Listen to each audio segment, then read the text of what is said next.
the great Sigmund had an excellent point. He said, well, if you examine religion, however sympathetically or unsympathetically, you're forced to notice the strong connection between the wish and the thought.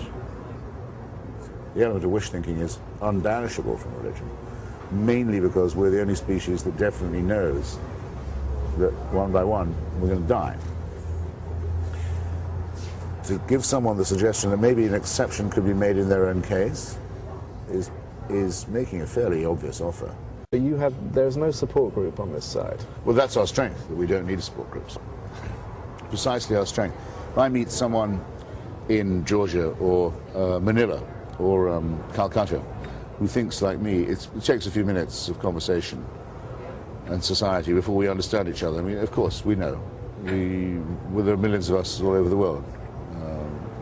It's an easy handshake of recognition. We don't think, okay, now what we better do is go every 7 days or twice a day to shout and holler, just to reassure ourselves we still believe it. We don't need that. It can be believed without strain. It's true. Without effort, without fanaticism. It's an understanding. It's based on reason and literature and, to some extent, irony, the imperishable, necessary X factor quality. Humor. I mean, that's in your book, and a little humor and culture. And usually some shared experience. Fine, we don't need to reaffirm it all the time.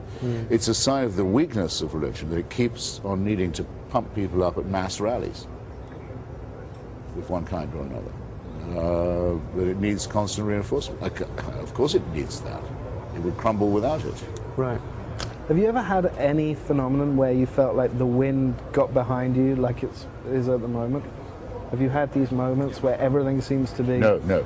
Coming together? No, especially not having announced, a month ago, I said to people, I think that there's something in the zeitgeist now, it's the perfect moment, and everything now seems to confirm it. No, never. There's usually been entirely the opposite. It's very much against the grain.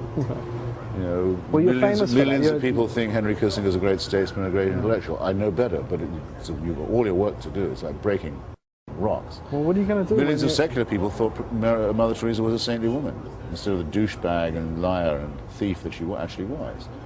The wind is in your face all the time, never behind you. Now I feel sort of borne aloft. Right, but you're never going to quite feel like you're on the side of conformity. Actually, one week I did feel this, only because in the same week the Princess Anna had checked out. And I was saying, this is an absurd fuss everyone's making.